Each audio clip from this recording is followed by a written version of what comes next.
The Verify team hearing from parents who are concerned about whether the vaccine is safe for kids.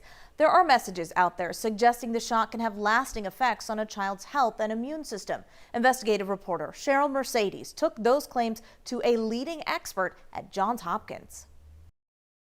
The vaccine causes damage in children to the brain and nervous system, heart and blood vessels, and reproductive system. False. There's no evidence that this vaccine is any more harmful than any other vaccine to children. There has been a signal in older children in their teen years from myocarditis or an inflammation of the heart, which seems to be transient and treatable and not a very serious complication based on the data that we're seeing.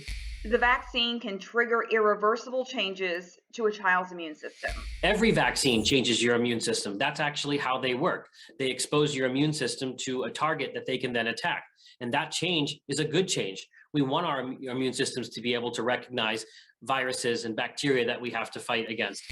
The technology used in the COVID-19 vaccines takes at least 5 years of research to be considered adequately tested. Therefore, this vaccine is just an experiment. False. This vaccine is not just an experiment. This vaccine is a life-saving tool to combat the pandemic. And there's no set time for research to have occurred to be able to say something is experimental or not experimental.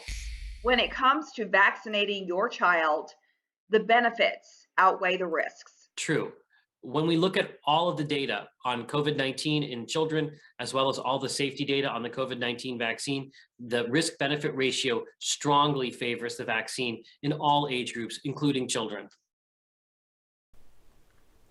So if you have a question or you want to know if a COVID-19 rumor is true, send an email to verify@khou.com or comment on the KHOU Facebook page. We'll look into it for you.